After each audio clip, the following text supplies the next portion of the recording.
We're joined today by Eric Arceneaux. He is a vocal coach, very simply, and has his method, the AApproach. I came across your work on a friend's recommendation, probably like 7 or 8 years ago now. Oh Like wow, okay. pretty, I guess, fairly early on in your YouTube days. Granted, you were a YouTube OG. Like you've been doing it for like at least 10 years, if not longer, right? Yeah, well, almost. Yes, actually. I started in 2006. I was one of the first YouTube partners, like literally like when they first began the program. So yeah, like Right. before Google bought YouTube, I was on YouTube. Yeah. Yeah, Yeah. yeah. So I was recommended your stuff because I was at that point like a lead singer in this like rock band, soul rock band or whatever, with absolutely no vocal technique that I had ever learned at that point. I'd done a little bit of Melissa Cross like warm up kind Oh of yeah, video, yeah, I like her. which Yeah, gave yeah. me a little bit of a basis to work from, but every show I would do, I would just be like blown out, and my style was just yelling, basically. So thankfully, coming across your work gave me. It really started off like I would say the most like sensory experience led like journey of like self Mhm. discovery. Which like looking back on now, and it's interesting like having both of you and Nate here, like both of you guys have been the most like the people who have focused on sensation the most and have gotten the most out of your guys' training. But yeah, having that like very early on in my kind of diving into the biomechanical world of like functional training and whatnot, I think it Yeah, really was, even without me knowing it, a important home base of like, okay, here's what pressure feels like in my body. Here are a couple ways that I can manipulate it, and maybe some pressure sensations I want to steer clear of a little bit, or just even some of the yawning stuff. Like yeah, never had any clients with like neurological issues or head and neck tension. Just like this is a pretty fail safe way for me to help someone access a little more space and understand the nature of their constrictive tension that happens with stress or whatever. So you were very much like an early proponent of all these things that I still very much highly value now. So thank you for that. I really appreciate you very putting welcome. That's awesome to hear. Yeah, I didn't know those details. I thought that you had found me relatively recently. I guess I became aware of you relatively recently, so I assumed that it was both ways. But yeah, that's really cool. I didn't know that. Yeah. yeah, and it's crazy now, like 7 8 years later, to have the chance to talk, and also just to have you now putting out all this stuff on your like Patreon. And Yeah, yeah, you kind of had like you had your courses out for a bit, and then you're hmm kind of like in radio silence for a while, and now yeah, you're really out there like with podcasts and stuff. And it's cool to now be going with the base that you had kind of laid out with some of your breathing boot camp like online course and stuff, now taking it to another level. And I've, yeah, especially recently, like found a lot more success in really feeling a steady amount of like airflow to vocal hmm cord closure sensation. Because yeah, yeah. I initially I was all airflow, Yeah, all airflow, and it's then maybe normal. like Yeah, some gripping, and then kind of started to find, okay, well, here's how I can coordinate my chords, and like here's how I can like regulate the pressure. But then I kind of went a little bit the other way where I kind of choked myself with some of that, or just like didn't quite get yeah, the ease there. And I'm still very much working on that, especially in a higher register. Um, totally. but yeah, Yeah, that's you kind of know, my. Go ahead. yeah. No, sorry, for talking over you, but the radio silence was because unlike there are some coaches who are just professionally social media like people, and I was working with artists in real life and with vocalists and public speakers in real life, and I um returned bearing the fruits of of those experiences, and I found that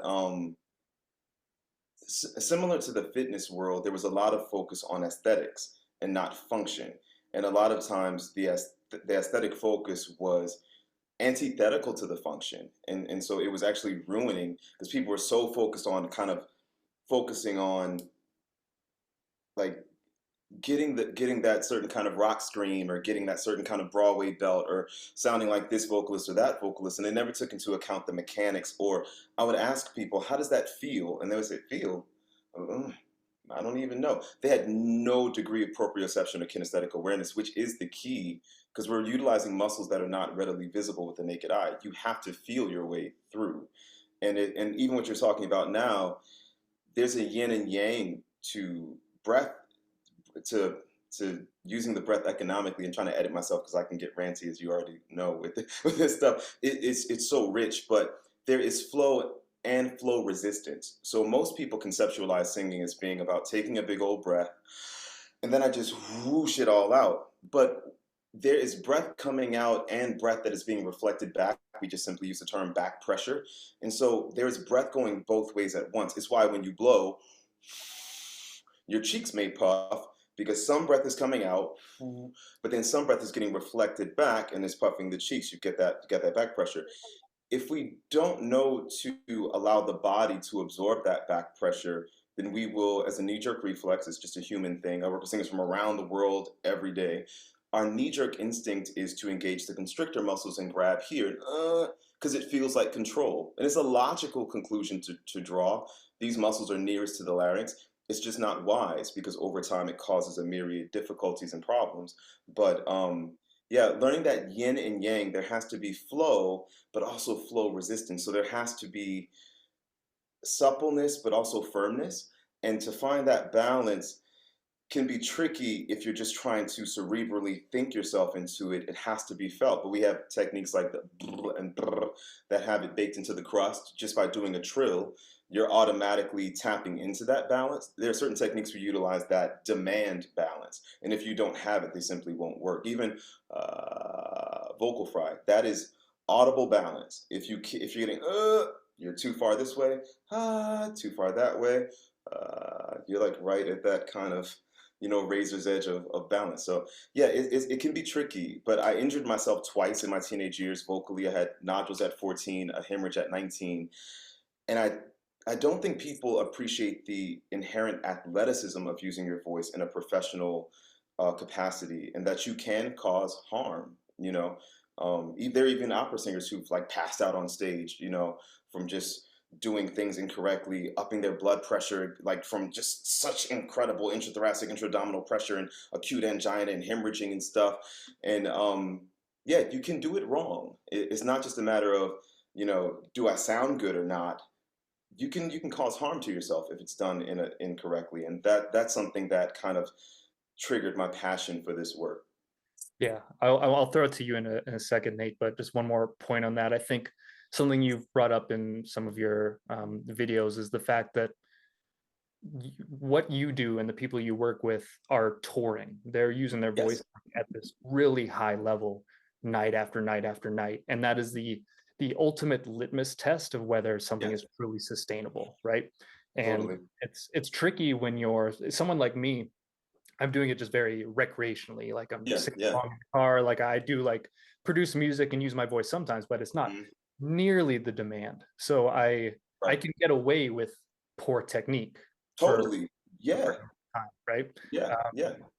yeah, and it's an interesting thing to try to feel out, okay, without having the feedback of like, okay, well, now my voice is blown out from a show. Am I still doing this in a way that is healthy and sustainable? And I do talk a lot. Like I've been talking all day today because I've had like 5 sessions already. Um, and That's the thing too. A lot of my clients are just speakers. They don't like perform like in a singer capacity, but they speak all day and they need help with that too. Yeah, yeah, totally. totally. Nate and I were in California, we were hosting an event in late July, and just by nature of being there and talking in kind of a big loud gym, we were talking a lot about our voices and how we're projecting to the crowd. And I was kind of able to share like some of the stuff I've learned from you with him. And Nate, I was interested just to like kind of hear your like recap of kind of what you took from that, and then it's kind of your story about the way that you've perceived your voice is really interesting. So I'd like to hear some of that. Yeah, I mean, majority of the stuff that I've had issue with my voice is not being able to hear it as well as I can feel it. So being able to identify where the bass is coming from has been largely just vibratory, less so auditory. And I think it's in part due to the fact that I've had uh, like tinnitus and other like ear pressure related issues. But as far as getting the capacity to hear my voice, because I've been in like largely similar to you relative to sensation. That's been like a driving force for me to perceive if I'm doing something that feels right as opposed to sounds right. I haven't been able to identify what sounds right. So I learned from Ben that I'd been pitching my voice too low, thinking that that was the depth that was going to give me depth as opposed to give me um, just like you were saying, that consistency of like tone, and it's just something manageable. And as soon as I started to lift it a little bit, like bring it toward the hum or bring it upward into my palate and feel the associative between nose breathing or like nitric production and also feeling the just that residual feeling, that like what you're singing off or what you're talking off, whatever it may be, my voice became way easier to project. It started to diaphragmatically load, and then it was very much like if I were doing something that was a little bit more like guttural, which I oftentimes will go to a guttural sound as opposed to something sing-songy because, like I said, tone deaf. So the guttural stuff was like oof or like oomph stuff, and getting more of like that belly feel to come with. And immediately as I started to get that nitric load, the diaphragm started loading, and I feel like there's this correlative between um, how we demonstrate our behavior and how we feel about ourselves. And if we don't have the ability to fully demonstrate how we feel about ourselves, we're going to start to embody lesser versions of load or kinetic tolerance. And those voice things are literally like that internal perception of, okay, I can handle forces outside, but if I want to be competent with all these forces being coordinated, I have to make them relate internally. And the voice did that. That was like that internal threshold of, okay, we have all these dots. I can manage each one independent, but let's bring them together and do it. Awesome. I freaking love that. Yeah. Yeah, you made me think of the fact too that I think a lot of vocalists fear pressure and tension. And to your point, they are not the enemy. We've got to feel that intrathoracic pressure, that intra-abdominal pressure, but again, within a spectrum of balance. And even when it comes to range, I know I'm sure Ben has heard me talk about this here in the States at least, because it can vary from country to country actually, but a lot of times women in particular are advised to pitch their voices higher, and Yeah. that in itself is not going to be healthy if you're pitching your voice higher by pinching, so Right. if you're pinching their voice into a higher pitch. But if through freedom the result is a higher pitch, then great, if that is the result. But a healthy voice is a shapeshifter. You should be able to make a variety of sounds, and I normally throw my voice around all over the place to make the point. But if I that's my real voice, but also is still my voice, and I can do both healthily if I'm doing both of those healthily. And is also my voice, and it's healthy because I'm of the mechanics involved because I'm still in a place of balance. So Right. it's kind of like mobility. Some people are restricted in how much they can move. It doesn't mean that it's inherently unhealthy to move through a wide range of motion, but you may not have developed your full range of motion yet. But Totally. in large part, I view what I do as rehabilitation to that extent, because we're kind of restoring what has always been rightfully yours, even if you're not necessarily healing from a specific vocal issue. But also, I do view the voice as an expression of life force energy. It's my woo woo way of kind of summarizing some of what you said. The voice has a strong psychosomatic element regarding how we feel about the ways in which we take up space in the world, physically, energetically, how you were raised in terms of your ability to set boundaries and speak up and advocate for yourself can also be reflected in the voice. Um, there's so many elements that affect what comes out, and how we're socialized, as well as like just the physicality of everything. So there are a lot of moving pieces involved for sure. I'd agree. One thing I do want to touch on is the warmth of your voice. You have a tremendously like warm, and like your voice maintains the thing that I always had trouble with because of that intonation. My muscles are used to that like staying at a static or staying at maybe something similar to a monotone. And as it gets better at being able to retain that like that back pressure or that backlog Yeah. pressure Hmm. beneath my voice, that's the thing that gives me that warmth that stays low, and then Yeah. that can Yeah. like travel more of it upward, and I can feel that kind of smile coordination or like extend off of that. Yes. I think Yes. I think one thing that you thrive in, and this is something that no one really does, especially in the rehab or mobility community, is you work on motility, which is like the intrinsic mobility. You have your organs and you have your fascia and everything that you don't necessarily control, but controls you, and that stuff's moving well. And that's not something that you can necessarily train without being, as you say, connected, as you Mhm. you can hear and see in your behavior. Yeah, totally. And I appreciate you even noticing that, but it was hard won information because I kept injuring myself. And Mm, I had to recognize that the prevailing paradigm just wasn't working. Even when I began to rehab touring artists and artists who were recording albums or doing Broadway or West End shows 8 times a week, these people were trained. They were trained at Yale right. and and Carnegie, like these prestigious universities. I'm not going to name them all, but they were training, but there was something missing, and I think that people were consistently putting the cart before the horse. They were they were saying, "Okay, Nate, you sound amazing. Yay, we're done." I'm like, wait. But how does it feel? Because your body's not dumb. Like if we just tend to be kind of like I think we're socialized to view strength and civility by way of our ability to suppress emotion and to pretend as though we feel okay when we're not, and to ignore uh, physiological signs of distress. So it's like the thing in the gym, like, oh, it hurts, 10 more reps, or, oh, no pain, no gain, or just push through. And I think that we're inundated with that messaging. It's the water we swim in. And uh, it makes it really hard to let yourself receive the alerts from your body when your body's saying, hey, we're not okay. Because I feel like I train people to become master feelers. And if you tune in, you will have access to whatever sounds you want. But if you're focusing on the sound, you Right. might occasionally sound good, whatever that means, because even sounding good is relative to the culture, to you as an individual, to the time period. Um, you know, but health is provable when it comes to the voice. If your vocal folds are bleeding, that's not up for debate. If you've Yeah. got nodules on your vocal folds, that's not debatable. We can see them. And so it's most important that you make a sound that's sustainable and that you can do so healthily, repeatedly. And that comes by way of feeling. And if your fascia is tight and if your breath is restricted, maybe you'll make some beautiful sounds if you're just gifted, but the countdown has begun. Nobody is exempt from these laws of nature. You will hurt yourself. And I think what's been missing is people run to the scales and run to the high note and run to the powerful note, and they don't know how to feel. And one thing I'll share too, I also do some professional singing still.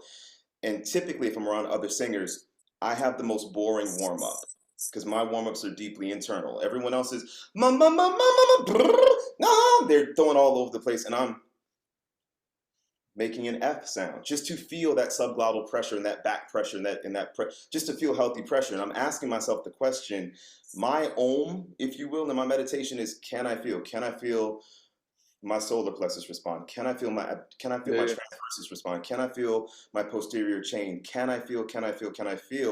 I won't make a sonic peep until I can feel that everything's online, because that's where my protection lies. Yeah. And I get a lot of students that way too, because when we actually perform, they're like, man, how is this so much easier for you? And I'm like, you're actually more talented than I am. You're just using your voice in an incredibly inefficient way. And so if you recognize that the instrument is all of you and not just your larynx, it really changes things dramatically. So yeah, but it's tough because of course we want to sound good. Of course we want to make the sound or whatever, but that's really relative. And I'll tell y'all a quick story. Years ago, I sang background for an Iranian classical singer, Mandana Mafi, and he was a beautiful voice. And I was doing background, and the line was La ilaha illallah. My Arabic sucks, but there is no God but God. I'm not particularly religious, but it was a gig, and I like Mandy.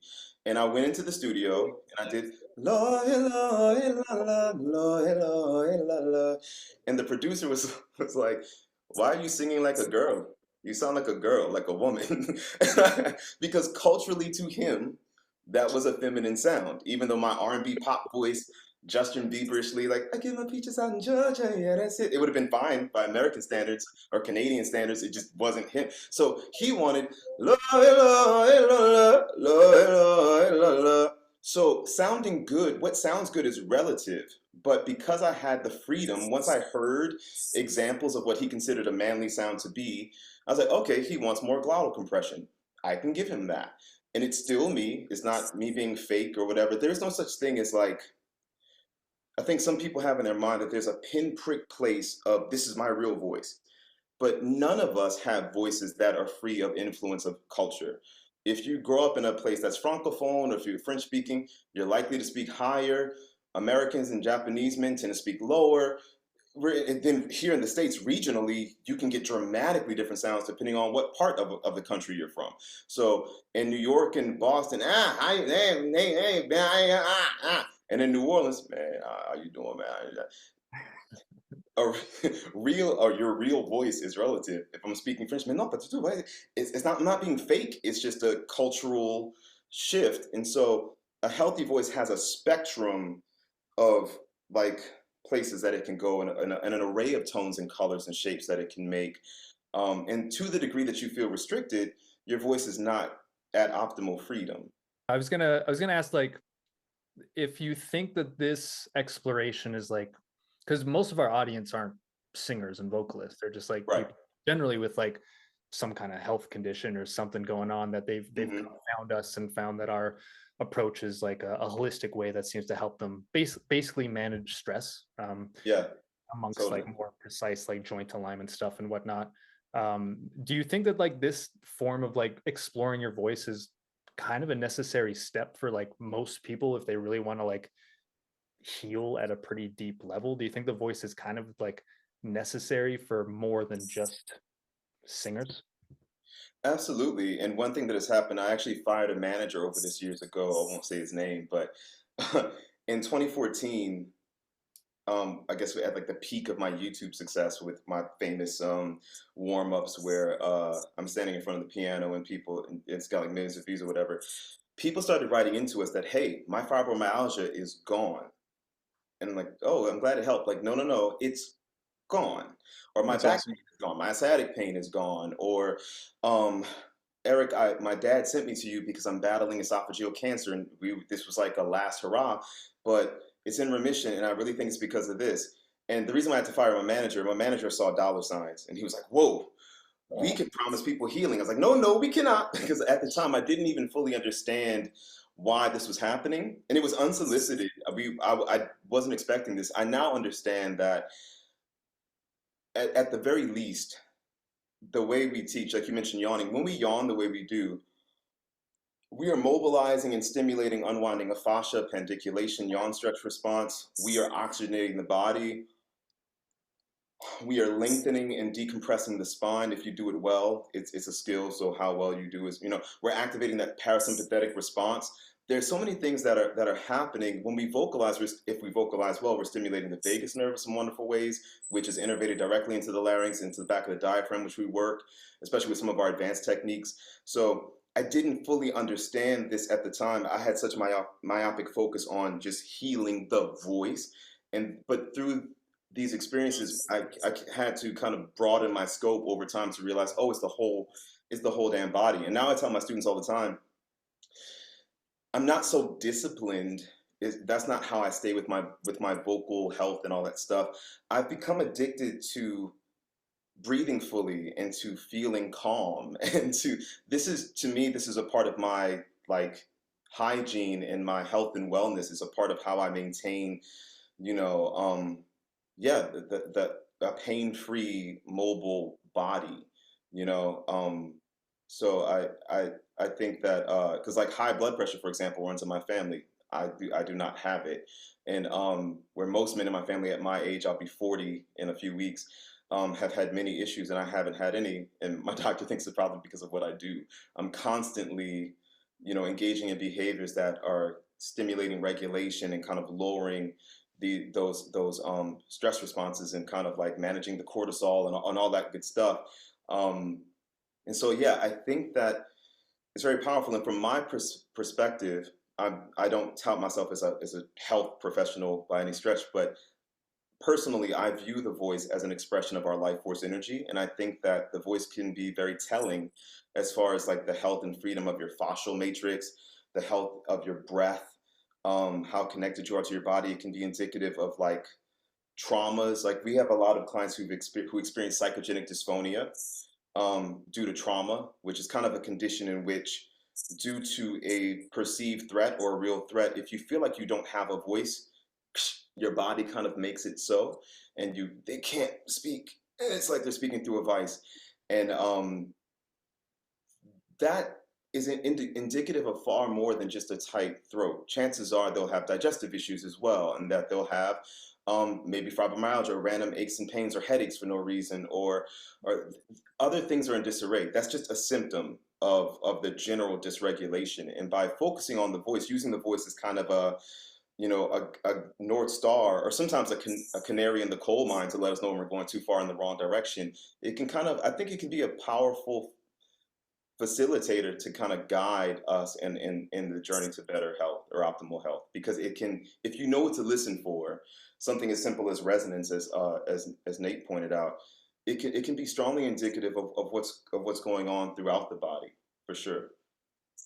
I'd agree with that. I think that the biggest thing you're talking on right now, we like to use massage guns for the sake of giving people some like low grade perturbation or vibration. Just essentially like if you're walking down the stairs or something, you're getting low grade vibration, but it's dynamic enough to incorporate other parts of the body. Totally. What we want to achieve is, in the same way you're allocating it, is like your mood is not something that's internal. It's something you can express without having to force the expression of. Like where you had emphasized earlier, it's not about the action, it's about making it make sense in the body. So it's sensory, like the sensory feedback is good, it feels good, there's clarity in your ability to perceive it as your body perceives through the nervous system. And you're prioritizing not the output, which is what most biomechanical systems, and this is like rehab, this is doctors, this is really anything that looks at something from a clinical lens. They're like, I don't care how you feel, I care about how you are observed. And if they're right, and if they can observe it without also attributing that there's a threshold of like aggregate control, like what I was saying earlier, you have a warmth to your voice, but you also like smile easily, your eyes are acute, like they're aware, you're able to move around and pay attention without it being like I'm stuck in that fixture of if I'm tight in my throat, I'm tight everywhere. Right. So because you've created that vibe, literally just conveying the vibration, the same kinetic tolerance. So for example, laughter is something that'll convey through your body a degree of nitric and pressure tolerance. And if you laugh well enough and often enough with authenticity, you're not like resisting it and you're not keeping muscles tight, you're going to find that it starts to give you that oxygen and pump. And you clearly demonstrate a living, I'm happy being happy, not just I'm working toward happy, which is the output. You're like, no, the gain is enjoying the process, not just being like, I need to be happier or I need to get better at showing how happy I am. And if more people understood that by being aware of sensation, your brain is listening to the body. By being able to perceive sensation, your brain is present to active stimulus or feedback. So you're listening actively, not just assuming what's going to happen. And then if you can make that happen while you're also experiencing stress or new threats, say, for example, you're singing, your voice catches, and then you feel like you have liquid where there should be pressure, and you're like, do I breathe? Do I cough? What do I do to make this? And if you swallow just enough to create a little bit of a vacuum, or you create enough of space and you breathe a little bit more into where you already have the space without leaning into that tension. So basically what I'm saying is a lot of the thing that is the allowant factor is if you have the means to know how you feel in the moment, you don't have to care about how you're going to feel in a second ago or how it's going to go a moment from now. You just have to make sure you can control your reaction now. And that sometimes is breath, that sometimes is a smile, or it is just a trust in, I may not know how I feel, but I don't feel so threatened that I have to commit to threat. Yeah. You super get it. Like you touched on a lot of, I train teachers as well. And one thing that I talk about a lot is they often express frustration when they first begin coaching. because the average person, at least here, and I do find it's different from country to country, I've been all over, um, people do everything they can to get out of this vessel. They want to be anywhere but here. And the challenge is you have to kind of gently coax people back into like, hey, inhabit this vessel. I need you to show up. You got to come back. I know you want me to give you permission to tune out, but that's precisely why we got to this point in the first place. You got to come back. You got to come back. And It's we the have to exact grab reason why it happened in the first place. That's the exactly, yeah. exactly. And so the pain and the problems are not your body screwing with you. It's not you against your body. You and your body are on the same team. Try working with it. Try listening to it. And maybe the pain is an indication of something that needs to be corrected, adjusted, or whatever, rather than something you need to numb out with a pill or fix with a surgery. Maybe you should try listening to it and not make an enemy of your body. But we have to, the thing is, I think we get that very clearly at this point, and, and pain is quite a powerful healer. I didn't start off at this Agreed. place at all, and in fact, um, the breathing coach that I feel like changed my life initially, I don't really say his name, but that's a whole another story. But that I'll spare you guys for today. But when he first saw me, well, rewind.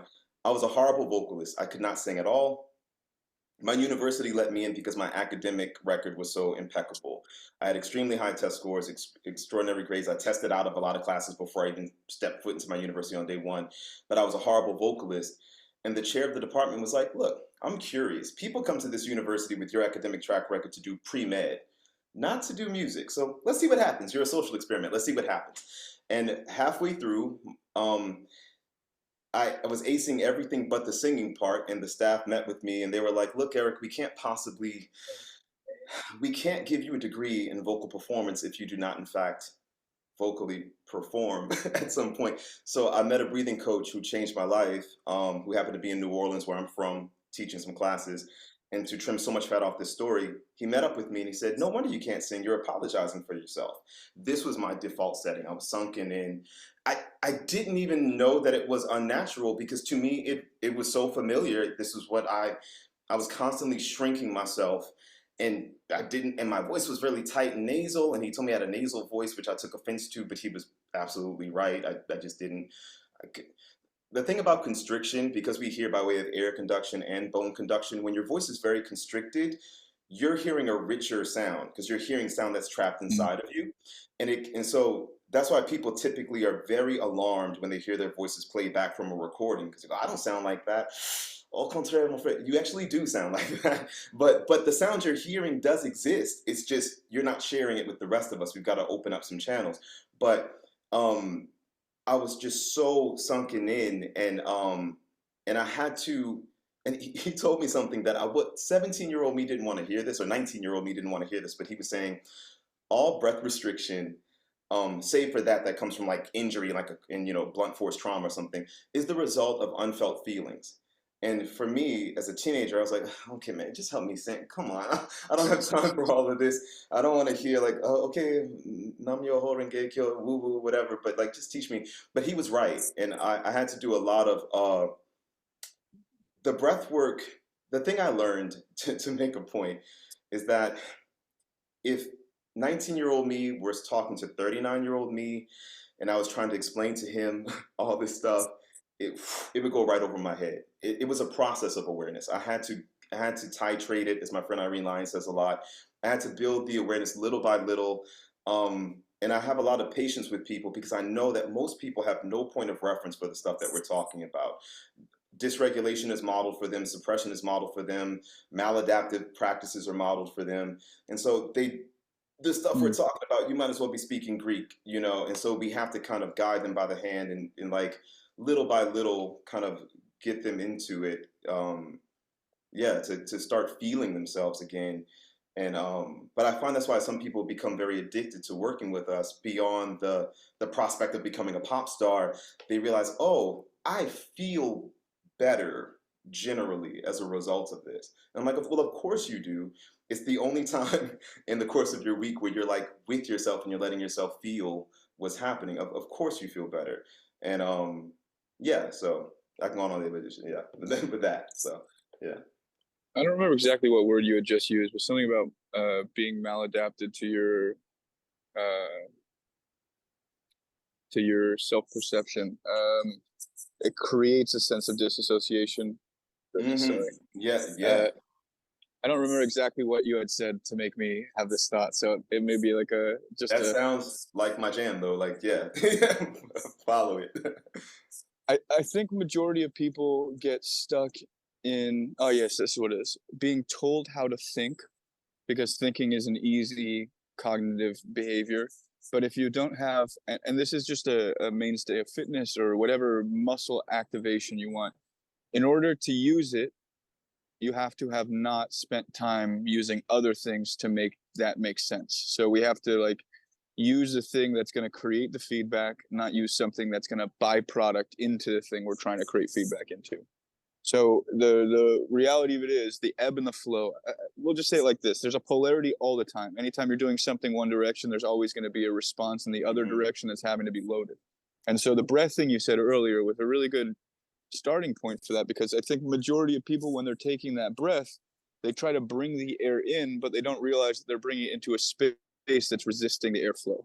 So the acknowledgement of, okay, you're not just going to bring it into the state or the point by which it can go. You have to kind of bring it in. You have to like pull it in with a rope. You have to help it. And as you Yeah. coax it in, you'll find that it starts to go in on its own. It's designed to, but there's been a limited degree of lubrication or allowance, or I want this. Yeah. And because sensation is input, it's not output. Sensation is the thing that we have to use in order to step over the staircase at night. Like if you can't see, you're gonna have to feel. And Yeah. like in the same way, the vagus nerve is not a visibly garnered nerve. You're not like looking at Right. it in your hands. It runs down your ear. I like to think that Right. that's the thing that listens to your heart, listens to your organs, as opposed to you having to like drop your head and Right. maintain it. Right. So if we spent more time doing the stuff that doesn't require forebrain activity, the thinking, and we built out the underlying sensation, for most of us, because we don't have that built out, it feels like we're trying to recruit something that doesn't exist. But if we Yeah. spend that Yeah. 3 months, that year, whatever it may be, to fix the trauma or to get over the hurdle of like non-sensory perceptions, everyone has this. Everyone has the capacity to feel Yeah. robust, Yeah. enriched, and happy, or engorged in their body. So Yeah. Freaking totally.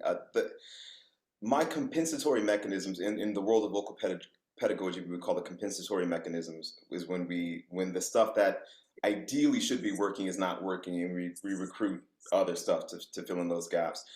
I Right. was I had kind of cemented my body into constriction with that. But one of the first things my breathing coach did with me, he was a protege of Carl Stow, was had me empty all my breath out with a shh until I was empty, and then Mm. to force me, he made me aware that uh, I was disabling myself from completing my exhale, which was hindering my inhale, and I was restricting my natural breath cycle. And we did 1,000,000,005 things, but that was where we started, and just that was illuminating for me. But also to your point, I tell my students all the time, it begins with I have like 3 phases. It starts off with like, I think I'm feeling it. I can't tell if I'm really feeling it or if I'm feeling it because Nate just keeps saying it and I'm imagining. And then it becomes, oh wait, no, I kind of do feel it. And then it becomes, oh hell yes, I definitely feel it. Like, what was I even Yeah. doing before? I hear that all the time. Like, what? How was I even singing before? How was I even Every alive? day. How was I even breathing before? Like, wow, it's so obvious now. But it is a process because those nerve endings, part of muscle weakness and lack of function is loss of sensation. And so a lot of times people literally cannot feel it, and we have to kind of Totally. stimulate and release, and so that we can regain that interoception, proprioception, kinesthetic awareness. Whatever term applies, we have to kind of. I say often, strength is largely evidenced by sensitivity with what we do. Your ability to feel, like when I talk about yawning, if you're getting better at yawning, it's not that you're yawning louder or doing ujjayi per se, but it's that you can feel more of yourself become elicited by the yawn response. So Right. for a beginner, a yawn might feel very, what I call headless horseman, very from the neck up. And he's like, oh, I yawned. And then Yeah. eventually, oh, I feel my ribs. And then eventually you might experience pandiculation and yawn stretch response. and you might feel it as more of a full body thing. And that's the sign that you're like healing and strengthening, as opposed to you breathing harder and huffing and puffing, you know. So you just feel more of your body is recruited by the stimulus. So that's definitely yeah, that's definitely is definitely a process. And Wanted it to took ask, me years to go through.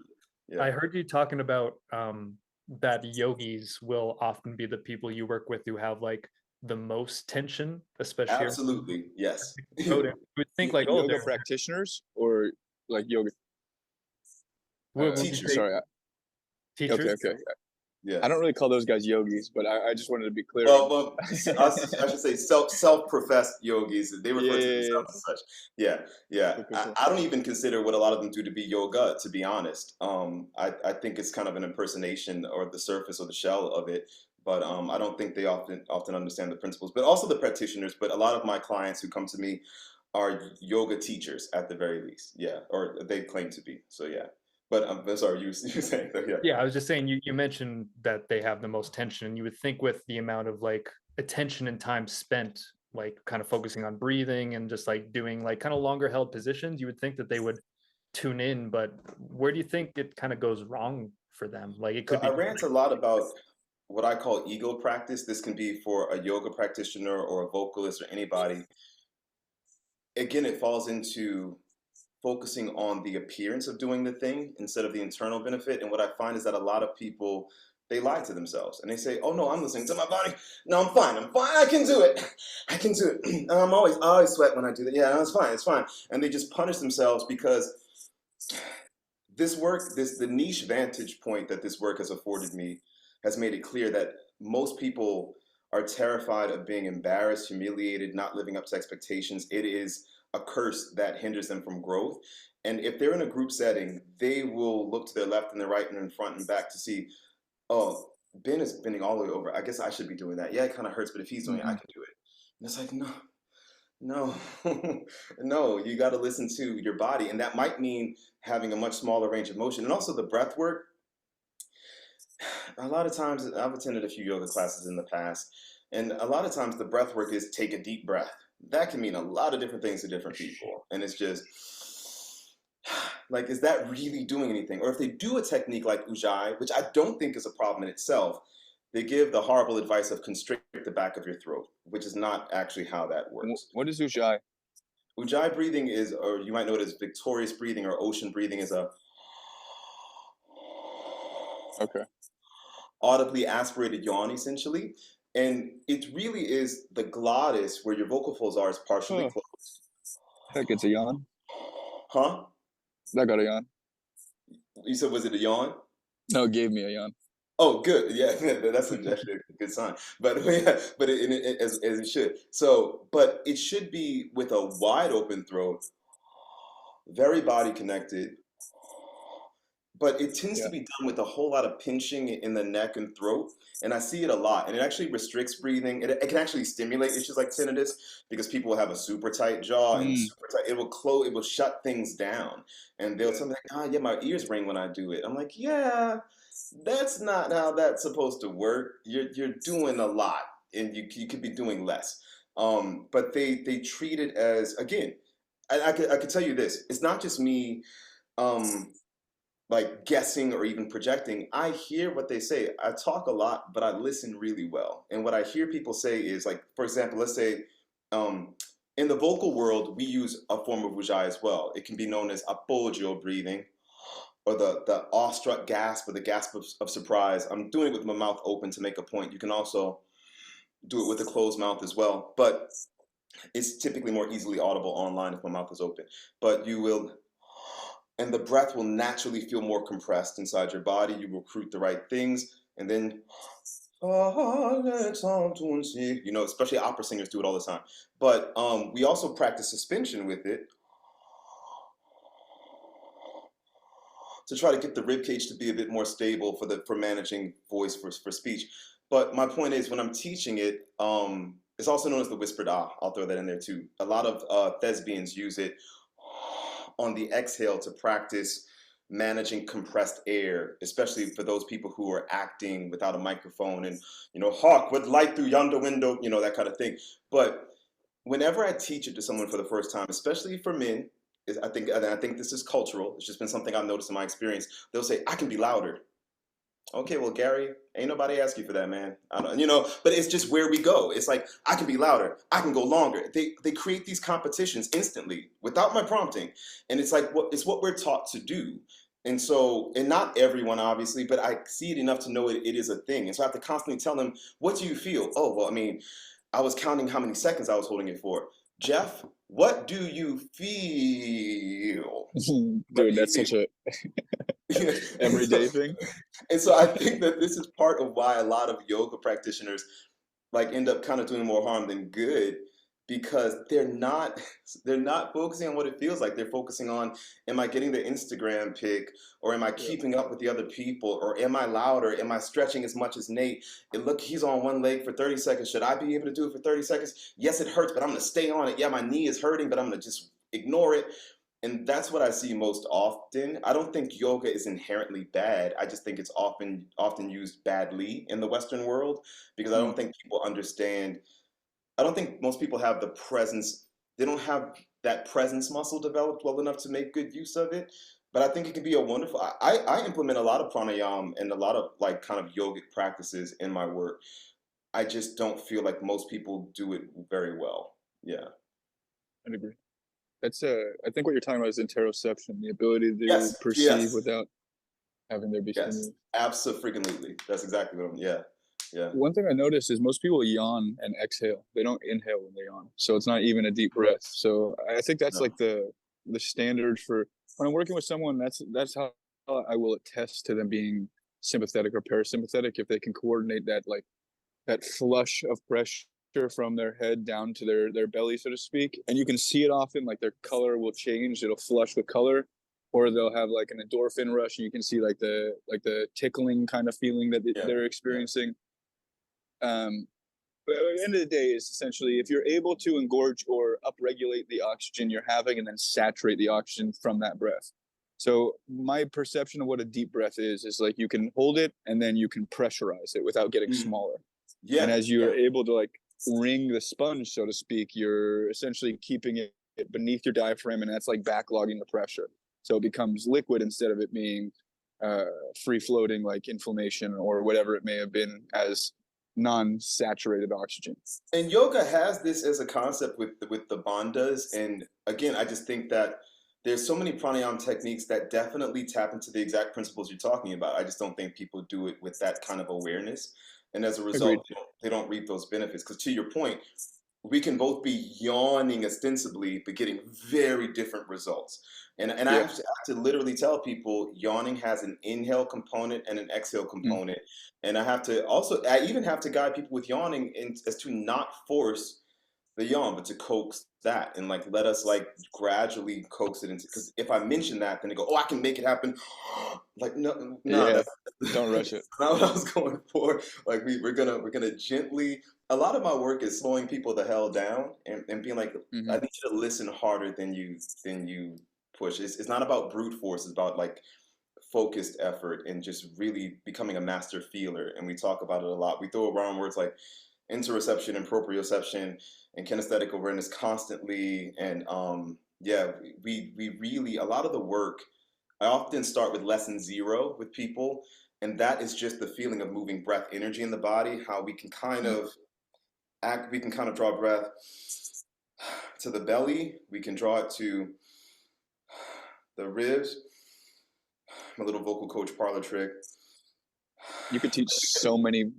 Like if I put you in as like a system coach for any name a handful of systems we're like competing with, you're already doing so much better. I just wish that they had some notion of what it is that like the seeing your ribs fluff out like that. I'm like, oh, so he can actually control his lungs and ribs.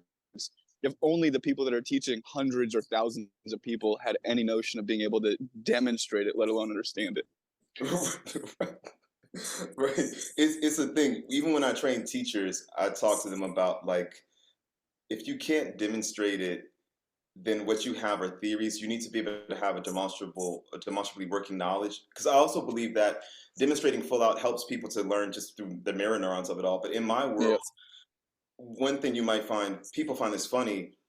I'm often, if I'm doing panels, which kind of slowed down when the quarantine hit, I'm often the only voice teacher who will sing and the only one who will demonstrate the breathing techniques. Everybody else will Mm, talk and cite studies. And I love a study. I'll cite studies all day and throw pictures up in my classes, but they can't actually do it. They're kind of satisfied with a more just cerebral understanding. But as my father would say, like you can, there is, is saber versus conocer. Like you can know or you can know. You can have a visceral yeah. knowledge that lives in your body, or you can just know in a way that you just know in your head. And I think a lot of people have that, but it's a process. So I start people off with lesson zero, just being aware that they can move breath energy in their body. And of course, most people cannot, not to the degree that I can, which is to be expected, but they realize that they do have some degree of influence over how things work. And that's just step one. And what I often hear from people is, oh my God, it's like I have a superpower. I'm an airbender. It's like something from anime. It's total concentration breathing. They reference all these fantastical, like, I just didn't know my body could do this. And they get excited and they start exploring more. And or they say, it's magic. This is like magic. Like, what the? This is magic. And I'm like, yeah, this has Mm. been your birthright. You just never knew you had this ability. And then once we work the places that they can visibly see just by looking, then we start trying to do things like reach for the pelvis and do other things to try to tap into elements that are not as readily visible. So, yeah. You're like the one of the few people that mouth breathes without there being consequences. You're you're not like exclusively breathing through your mouth, but the way that you catch your breath is like a swimmer. You like have Yeah. this, the back of your throat pulls air, and it's not like the front of your mouth. It's like, Right. if only people could understand that, dude. Like everyone's like, what's the perfect way? Should my tongue be on the roof of my mouth? No, you're talking right now. What are you asking me out loud with your ears hearing it? Yeah. And The I amount of love people that just I love James Nestor. I wish people could understand that nuance is a thing, but yes, I think people want to find the magic answer that will always be the truth. And I even tell people proper breathing is contextual. I've studied Qigong since I was 17 years old. There are the way you breathe to fight is different than the way you might breathe to heal. The way you yeah, breathe deep sea dive is different than the way you might need to breathe as a gymnast or doing capoeira. There are different. This respiratory technology we have is capable of a lot, and yeah, yeah, and there are different things, and I'm a fan of nose breathing generally if you're at rest, but there are times when, especially as a vocalist, and like one thing I show to a lot to my teachers as well, I do a presentation on all the Cincinnatian voice teachers, and there are many, and a lot of them teach some mouthy ass breathing. They teach some mouth breathing, like it is, but is not all mouth breathing is created equal. Not all nose breathing is yeah. created equal. Agreed. You can be a crappy breather, but again, people want to kind of focus on the surface appearance of things, They which were I get, because who wants complex when you can have easy? Like I get it, I really do, but the reality is we're complex, nuanced creatures, and they're yeah, there's a whole lot of stuff that we're capable of. For yeah, there's a lot of nuance in it. Yeah, it's really interesting to go look at your really old YouTube videos and Mhm. see you now, and your body is just like just Right, it's active right. full size. It's true. It's something we talk about a lot with our practices, that we are bigger than the way that we hold ourselves, and Yes, you yes. have to really know how to inhabit that. And what you mentioned about like apologizing for yourself, like I resonate with that a lot, and that's something that continuously in different circumstances I find myself like holding my own space. And that's essentially a lot of what we teach, is just you don't have to shy away from the moment. You don't have to focus in and wrap your body into just like what's right in front of you. There's all this like peripheral awareness, is what Nate was talking about, with the ears leading into how you're listening to yourself. Hmm. You're a perfect example of that. And even just like in your skull shape, I'm pretty sure is changed a good bit, and Yeah, honestly, it like actually. a very gradual process for you. Yeah, yeah. With like the mental side of it, with like, again, like apologizing for yourself, like as a practical takeaway, how do you, is it just as simple as you said, is you just kind of have to feel it, recognize it without just like sugarcoating it, and then just like work through it? Or would you say there is more, maybe a little bit more to that process? Probably a little bit more. I think the specifics of the journey are going to be different for each individual, of course, but um, I think that your body, anecdotally, what's been my experience of this is that your body is a big neuromuscular hard drive that's particularly keen on holding on to trauma and the crappy stuff. And that as we do this breath work and that stored survival energy becomes dislodged, you have two choices. You can let yourself feel those uncomfortable feelings, or you can suppress them again and be on a perpetual hamster wheel of kind of re traumatizing yourself, essentially. And I find that what I have to do with people is get them used to, I have to get people out of the thinking that feelings are hierarchy, and because I Mm. work with artists, there's a lot of ideas of like, oh, anger is low vibrational, or sadness is low vibrational, or fear is low vibrational. No, feelings simply are, and they have to be felt. Again, your body is not working against you. It's it's on your side. It's trying to inform you of something. Anger can be medicinal. It doesn't mean you have to resort to criminality or violence, but unfortunately, many people, again, they don't grow up with any examples of people healthily managing these emotions. Maybe dad was violent, maybe mom was very prone to depression, and so they don't know that it's possible to feel uncomfortable feelings in a way that is manageable. And so I sometimes have to guide them through that process and what it is to orient and to be with it instead of running away from it. And a lot of sessions do kind of become like therapy sessions practically. And some it's just a gradual practice, but I do think that as the body changes, the mind will often follows, and a lot of stuff does correct itself. But one thing I find a lot is that when people first start to open up, they immediately vomit things out like, "Oh, I feel like I'm trying to be somebody now." Like, well, Michael, what does that mean? I mean, Yeah, feeling like I'm fake. yep. Or I had a student like, "Oh, I feel like all the girls at work are gonna think I'm a bitch now." Like, what? What? Like, but we associate different kind of silhouettes and body postures with, it means more than just your rib cage. It's like, oh, who do you think you are? Kind of, it's we Yeah. there's a lot of socialized stuff.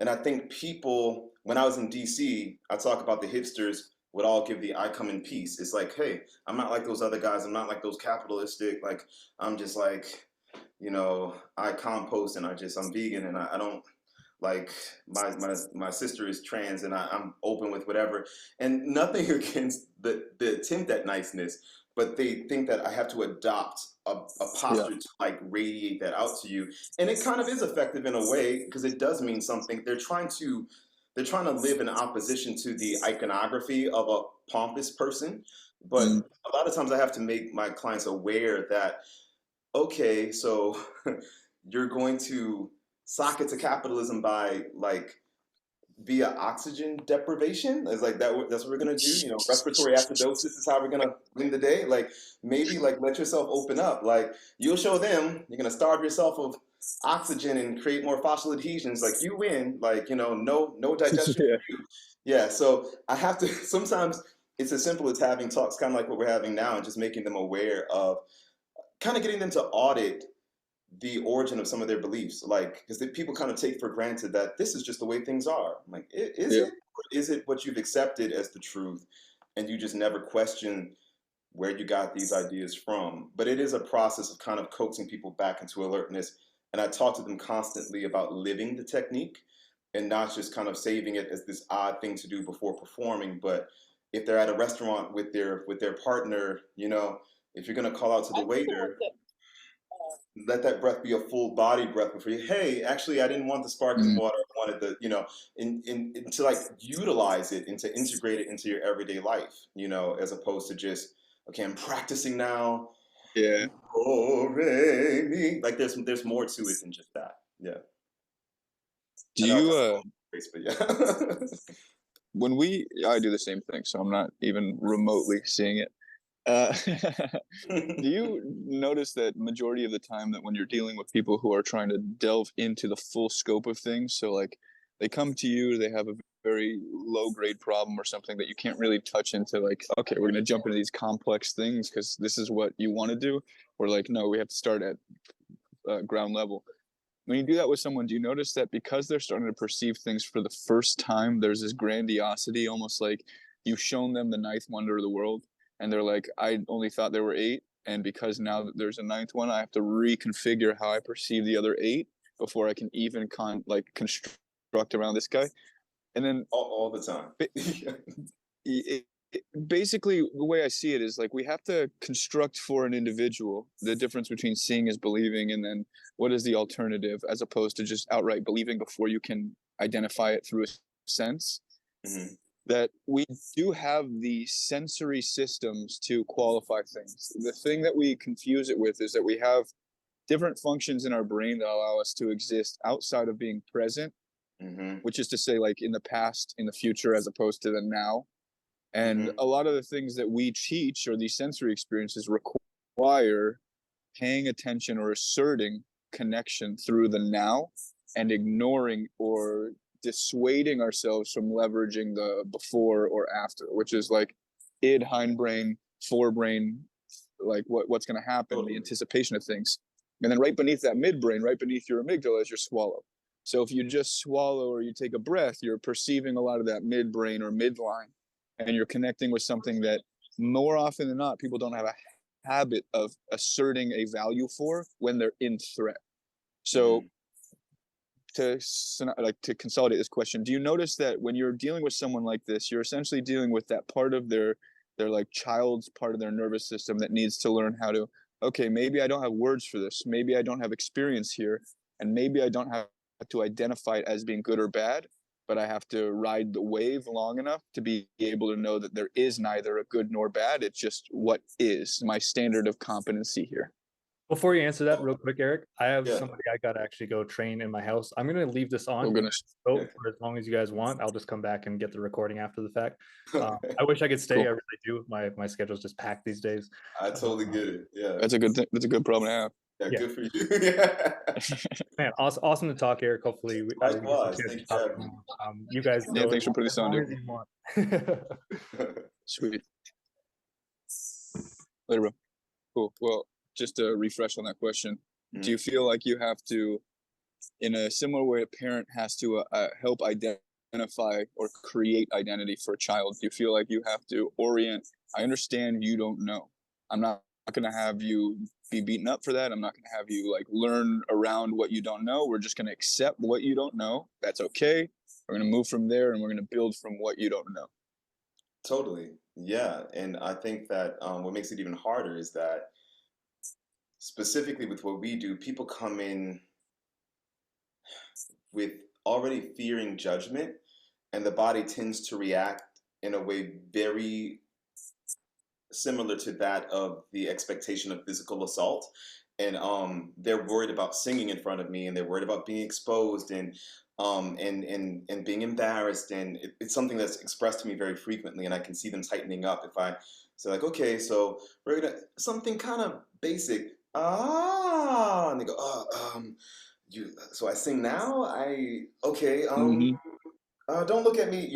There's a lot of that. So um, I do find that I have to kind of coax from a very baby steps, and I have no problem with that. And I constantly, there's a lot of discourse, and we talk about this, and we talk about even having that fight, flight, freeze response be triggered. I encourage them to verbalize and give voice to what they're feeling. Very often, people don't even realize how they don't even realize how nervous or anxious they are, because it's such a or their neurotic holding patterns. They're so used to doing it that they think, oh, I'm fine, because it is a Yeah. state that they're extremely familiar with. And so we have to kind of even get them aware that they were ever clenching in the first place. But there are different things that we do to try to just kind of crack the ice a bit, to make them aware that there is light at the end of the tunnel, or at least crack a window open and let like a breeze come through. And some things, like to be less nebulous about it, if we empty the tank, as we call it, if we get all the breath out, I'm doing a Mm-hmm. half-ass version right now, but if we empty everything, it kind of forces them, it forces that diaphragm up, up, up, up, up, and then when they relax, they go, oh, oh. And it's not like it fixes everything instantaneously, but it does introduce them to a feeling, and typically that will lead to some spontaneous yawning. And another thing I have to do is Yeah. encourage Yeah. them yawn freely. Because another thing, we're socialized to think that if I yawn, then I'm insulting you because you're boring, and that me yawning is saying something about you. So they stifle it, and I have to constantly encourage them. Please don't stifle it. Please let yourself yawn Yeah. fully. I will never take offense to a yawn. I promise you. Like, please, like, let yourself do that. So we have to kind of, yeah, there are different things that we can do to kind of stimulate and yeah, to kind of, yeah. So I do have to kind of hold them by the hand and lead them out. And it does feel a lot of times like a parental kind of thing for Hmm. people. And they and I also realize we have to gradually build trust. And a lot of the things that I'm teaching, Yeah. like when I train teachers, I tell them, look, because they'll say, why don't they just trust me? I'm like, they don't owe you that. They showed up. So that means they suspect that you may be trustworthy. But I remind my teachers all the time, we teach some weird stuff, but at least as far as like the general population is concerned, there's no point of reference for this. So, Yeah. um, for example, if I have a student who wants to sing, I went way down, parts of my soul, and I say, okay, Gary, we're gonna do this. It's like, what the hell? Like, no, I want to sing, like, Hmm. I want to sing, like, we're gonna, like, we need to work your inner edges of your vocal folds. We need to start to feel delicate, delicate touch up here with strong pressure here. Can you feel? Can you feel? There can be a disconnect, and I get that. Just a lot of times, because we're not conventional. We're not la la la kind of vocal coaches at AApproach, and so it's more full body than what they're expecting. It's more Yeah. sensory awareness than what they're expecting. It's more nervous system heavy and fascia stuff. It's stuff that they're not expecting, and so we're kind of going against um, their preconceived ideas, and we have to kind of be really patient and hold space for that and kind of guide them through gradually, um, which is tough. But eventually, once they get a taste, they typically are like, okay, all right, I can see where this is going. I can see where this is going. And they come back. They come back for more, even if they can't fully get the full picture yet. But they realize something's there. The thing you were talking about with the when you're exhaling and you're dropping, um, essentially what pressure you have, or like the excess pressure you have. Um, what I've It's like essentially the action after like throwing up or something, when you're taking Mhm. that uh re-breathing in, and you're sedating the constriction to your diaphragm. The thing that people don't understand about the nervous system, particularly the diaphragm, is that when you like press the button that connects to the remainder of the spine, the tone, or the essentially the electric charge going through your nerves changes. And so instead of it being like a steel cable that's holding you into constriction, it begins to allow for greater thresholds of vibration without Mhm. being so erratic. So there's more bracing while it's also undergoing more um, perturbation. And when our body is able to be perturbated or perturbed without it having to demonstrate how shocked it is, and it can just maintain a balance, that's essentially health. That's like why you see people who play sports that are very perturbated, like anything that's on a bike, anything that's on a wheel, anything that's like motorized, that person's Mhm. always being vibrated. So you're going to see someone that probably smiles a lot. They have a little Mhm. bit more like alertness or like enthusiasm. It may not be focused, but it'll be like Yeah. it'll be there. And if we just looked at everything we do is not the action, but it is the state of our mood and vibration in the action, which is to say, if you're singing and you're singing to make the output, but you're not feeling the enthusiasm to breathe into that state of happiness or extension, then you're more than likely going to just abide your threshold. And that's the same thing to be like lifting weights. If you don't allow for your vibration to change or engorge or respond to what the state of the load is, you're probably just going to stay at that tone. You're not going to be able to either manage the output, or if you do, the output is going to have some disassociative wear and tear because you decided, I need to get this without listening to what's going wrong or what's not there. And the what's not there, the void, so to speak, which is a very esoteric concept in a lot of different like Eastern practices, is the main thing. You don't assess that the void associates to nothing. The void is like the intangible adjacent to the something. So as everything is, Albert Einstein talks theory of relativity. Everything exists relative to the other thing. We don't. Nothing exists in isolation. So that's to say, your breath, your inhale doesn't exist without that backlog of pressure that's pushing against you. You're fighting against. Your exhale doesn't exist without that backlog of pressure that you want to keep.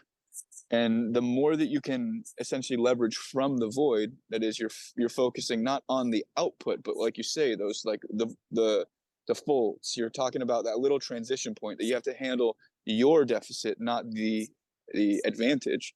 The more you handle like holding on to the anchor, the thing can move without the anchor tearing at the seam. So what I'm saying is that anything comes down to not the output, not the intention, not the I have a goal. It comes down to where you are in the moment and how much you allow yourself to adjust from that in the moment tone, uh, giving toward where you want to go. So you can't jump to where you want to go. You have to think, how do I adjust from here over time? And that allowance is literally not flowing, but it is ebbing where you need to, such that you can flow where you get the opportunity. Like resist the stimulus to be like, no, I'd rather it be working with itself as opposed to where I can like justify it. Exactly, and I try not to use too much profanity. I don't know if you guys allow the F word or whatever, but Oh, please help yourself. okay. There's a thing that I say to my students, especially when they're a bit more advanced, is that support, the idea of singing from the diaphragm or whatever is more colloquially used, is really more a response to healthy vocal cord closure. If your cords close well, uh, uh, uh, the body will Yeah. know what to do in response. But if we don't know to kind of trust fall into that, Mm-hmm. we're going to preemptively seize upon this, and the rest of the body goes because the compensatory mechanisms have taken over. But one thing that I say a lot is like the epitome of my technique is essentially learning how to skillfully get the fuck out of the way and to let the Yes. body do what it wants to do. And that's why a lot of our techniques, that the most basic ones, start off with us just kind of using some kind of sound as a stimulus to see if we can allow the body, if we can allow the body to respond and just get used to like not grabbing and bracing ourselves, but just kind of developing, I call it developing a relationship of trust with your body, just to kind of see like, oh, it will help me if I just give it a freaking second. I don't have to rush to, it's not, but it's, Yeah. So there's an allowing, but I understand too that regardless of muscle tone or whatever and all that stuff, there's a mental aspect of kind of just trusting that it is true. And so that we have to kind of do small tests to start off just to prove that there is some response, and then we gradually create greater tests, and more risky tests, I guess you could say, depending on how you want to look at it, just to kind of prove that like, hey, like you could start with dipping your toe in the water and just to see like, or putting your toe on the ice might be a better thing. Like it's going to support you, like it's not going to just crumble underneath. Like we have to kind of feel for it. But Yep. but yeah, for sure. I had another thought, but it slipped me, so I'm not even gonna try to wrangle it back. I think it's funny to me. I'm pleasantly thrown off by how much I'm familiar a bit with you guys' work because of Ben, and I'm a fan of some of the videos I've seen posted. So I was like, I know that we're in alignment. I didn't realize how much until today, but a lot of what you're saying is definitely at the heart of what we do. We don't always use this verbiage because for the Yeah. average person, it would Sure. be kind of meaningless. But we kind of indoctrinate them slowly into our cult. But but eventually we get there. But it's very similar work, and I look at it like it's also in alignment with a lot of qigong practices, yogic practices. My teacher's a Cultivation. telekinesis teacher. She's a dancer who had to learn how to use the breath to heal her body after severely injuring herself and after giving birth and having diastasis recti, and people just kind of couldn't give her anything to do. And they're like, "Oh, you're old. You're like 25 now, so your career's over." You know, as a dancer, that's kind of like, you know, break out the walker, grandma. Like you're done. And she Yeah. had to kind of learn how to heal herself. But it's funny how um, we talk a lot about how we came to the same conclusions for different reasons. Like we were both trying to heal ourselves of different things, and we came upon like kind of some of the same truths, you know, at the end of the day, which is kind of funny because I'm not a dancer. I don't have any desire to dance with Alvin Ailey or the American Ballet or whatever. She was a principal dancer. And she wasn't a professional vocalist, but we still arrived at a lot of the same techniques and the same concepts and principles as a result. Yeah. And isn't it funny how things lock up so much? Because it's just the reality of the body and of the human in many ways. So yeah, Emotional wellness through physical means. I think this is the yeah, real physical therapy. The well, I mean, if you look at what the oldest hospitals are, they're not hospitals, but they're acoustic like amphitheaters. They're like echo chambers.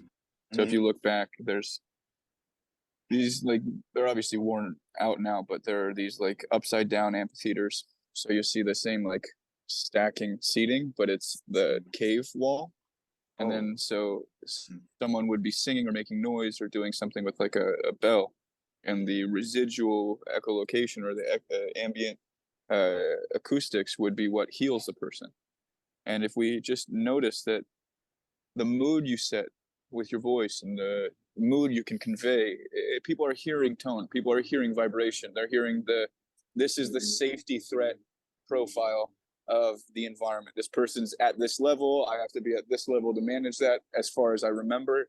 And that's how people associate. So if your vibe is something that antagonizes people, mine is, it's something that a lot of people have to deal some degree of like threat processing. And so I use that to my advantage to be like, hey, look, you can see I'm not malicious here. I'm just in your face. So let's totally, try to use that to your advantage, not use it yeah, to, I'm not taking anything out of it. We already have the session. Let's keep it at that. I've gotten what I need out of it. You get what you need out of it from that wherewithal. That it's not doing things at my way of doing things. It's doing things at your way of doing things in response to my way of doing things. So like, how totally. do you, yeah. No, Ben mentioned the fact that in my older videos I am visibly collapsed. That's just Mm, easily apparent if you just look for 2 seconds. And the reason is because, in large part, I was resisting openness because when I would fully open up, I was uncomfortable. I tell the story a lot at the bank near my home at the time. As my voice began to open up, I noticed if oh, good morning, Sarita, how are you? And oh, hi, Eric. People would straighten up, and I didn't mm, like yeah, that. yeah, I was like, oh no, I don't want people to feel like I'm not the yeah, yeah. authoritarian. Like like, I don't want to wield this power. And it took me a while to get used to the difference. I kind of, I was uncomfortable with the effect that it had, but eventually I got over it because, for one, I realized that I was hurting myself by stifling the full resonance of my voice, and Totally.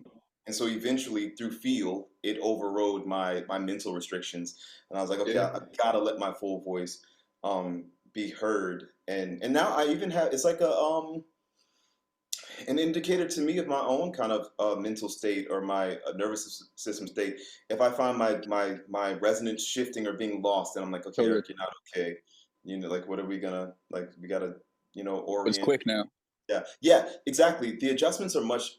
The regulation is such that I can ride the ebbs and flows. Like I tell my students all the time, I'm still a human. I feel things, but I feel like I don't get stuck the way that I used to. I'm not stuck Right. in this kind of freeze or shut down state the way I might have been years ago. I can kind of ride the wave instead of getting trapped at the zenith of it, or at the low, at plummeting down or whatever. So yeah, you kind of learn to ride it better. But I definitely, I, voices are powerful things, and we pick up a lot of information from, we would use the term formant, like the makeup of the frequencies in a voice, the highs, the mids, and the lows.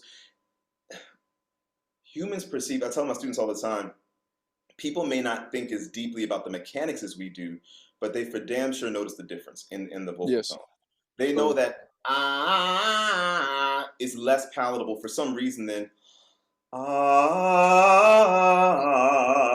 They may not be able to know Eric's engaging his epigastrium and pelvic floor. They may not think that deeply about it, but they know, oh, that's I like that more. As a human being, I enjoy that more.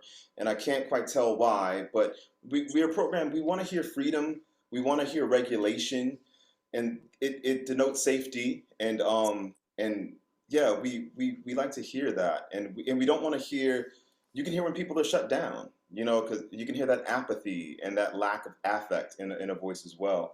And to your point, sometimes I'll get students who have been critiqued for not having very much emotion in their singing, and they're surprised that the first place we go to is their body. And I'm like, it's not your thinking. You're acutely aware of the lack of emotion. You are a human. I know you have emotion.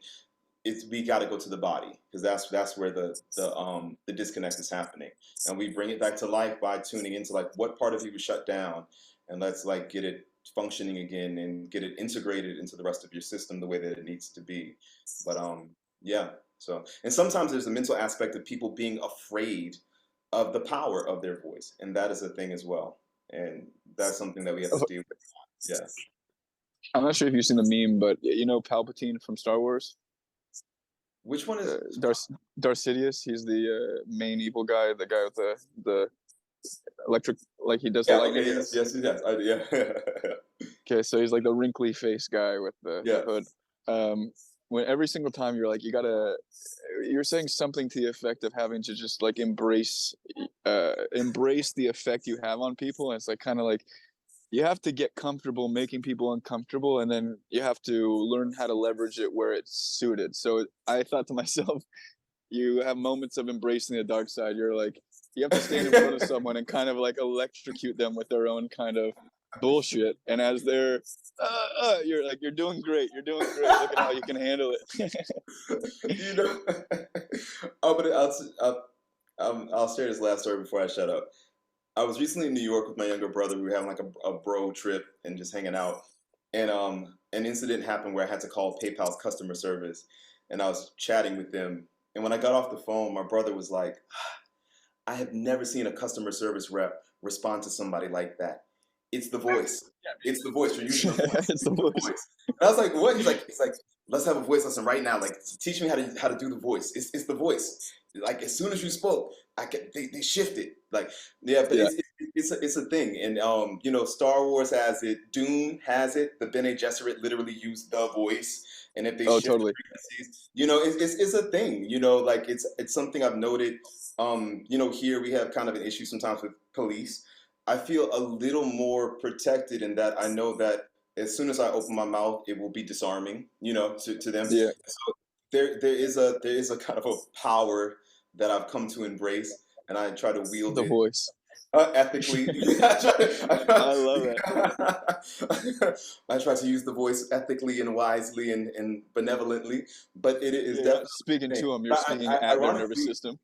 Yeah, I found that a lot of people, they really, as it starts to come out, they go, whoa. And I'm like, Yeah. gotta embrace the power of my child, you know, so it is. Yeah. It's kind of like that. Yeah. People can mentally restrict for sure because they kind of, they're like, what is this? Because and you draw attention to yourself, and for some people that is very terrifying, and but yeah, it's definitely a thing. Yeah. I'm gonna have to pick your brain more in the future about at least warming my voice up, because it's been a difficulty for a long time. And even when I was a kid, I've been asked by people, I bet you have a good singing voice. And I'm like, no, not even a little bit. So the fact that people could hear my voice being more melodic than I could, Yeah. and having the voice but not being able to use it, it's just like the worst superpower ever. Because the frequency spectrum is there. I can hear it. You have a very balanced tone. Like the spectrum is there, but you mentioned being tone deaf, which is, you know, the actual medical disorder is like, what, less than 3% of the population. But most people, I find that most people are either tone shy or they just need to kind of work on the neuroplasticity element of how their brain interprets sound. And that's the thing. Probably that for me. Yeah. I've hit my head a couple of times, so it's like associated with like the ringing in my ears, and then the holding my face really tight. My head getting bigger is something that, like, resonating in a bigger cave, so to speak, is a weird feeling. That's just true. Yeah. Yeah, it is. It is. It is. Especially when I work with opera singers, it's all about getting the cave as big as possible and resonating it. And I hear that a lot, that this is weird. But yeah, it's definitely a sensory thing. And for someone who's as aware as you are, I'm sure it can be downright jarring at times, possibly. But yeah, I'd be so open to more talks about that in the future. I know I Gotcha. have to actually have a lesson in 3 minutes, so All good, I'm all gonna good. shut up and give you any closing thoughts that you might have. Yeah. I'm on vacation mode, so I prep for this. I'm got Okay. another week of not being responsible to other people's schedule. Yeah, I love it. But dude, this, it's genuinely a honestly, pleasure. this was a pleasure. I'm so glad that you guys had me. Yeah, like in the future, I'd be totally down. And might have to have you guys on my podcast that I'm trying to put together. That'd be rad. I was trying to resist the podcast thing because I feel Yeah, like yeah. everybody has Everyone's doing one, it. but Yeah, some of them are actually really good. And so I'm glad. I feel inspired from our conversation today. Yeah. I'm happy to hear it. Likewise, I think one of the cool things is I never take. I usually take it to offense when someone compares our systems because usually they don't understand what's like feeling through their own body is. Because I don't Yeah. care if they can feel movement. I care that they can feel their body and contextualize that. We all put it to context relative. You care about singing. I care about whatever, like being physical in different ways. So Yeah. Yeah. if we have this orientation, then I'm obviously going to care different about different things in my body than you are. So understanding that if we can both see that we have the voice, but we use it for our own respective means, that's the way we can appreciate the like what we've aggregated in our lives. And every time I hear someone say, "Dude, we're doing like the same thing," or "Yeah, I feel like we're just on the same wavelength," I'm usually like, "We're not." With you, I really relate to that. I really relate to that very much. yeah, it's the truth, dude. There's so many people who just like they just want to be socially confirmed. Like they want to feel like, yeah, I like what you're doing. I like you, and that's where we like Yeah, yeah, we confirm we're successfully social. But most people are not successfully social, and we're training that to people. So it's important to have some distinction. Like you're fucking up right now. It's fine. yeah. No, I super get that. Yeah, yeah. There are times when you verbalize things in almost the exact. We kind of talk about, we jokingly call it the cult, but we talk about how Yeah, there is a surface level that we teach, but that those who understand the deeper, like the way we talk amongst ourselves is more like the way you guys have verbalized things today. And it's almost like, hey, this is not for the uninitiated, you're sharing the secrets. But yeah, like I get all of that. But but yeah, that ironically I even relate to that part very, very much. Especially with other voice teachers. When like, oh yeah, we like do the same thing. yes, dude. And you're Do like, we? I don't know that we do, but yeah, so, yeah, I you're totally like, get I don't know if I can lower myself to that standard. I mean, I try to help people. I see you're trying to do the same, so I guess we can qualify that. right. I try not to be a douche about it, but sometimes I'm Yeah, like, "Oh, okay, like I do the same thing you do. I bet you really think that, and that is yeah. good for you. In, Yeah. intention's not the same everywhere. I see you have to. You Right. probably have to go right now. Yeah, I do. But it was a pleasure, man. And I gotta follow you on social media and stuff. If I don't already, I might already, and I don't realize it. But I'll go and double check that. But yeah, thank you again, man. And Ben, if you're watching this later, thank you. And this was great. Enjoy the rest of your day. Likewise, bro. Thank you very much. It was a pleasure meeting you, and I'm looking forward to linking with you in the future. Same here. Have a good one. All right, bro. Take care.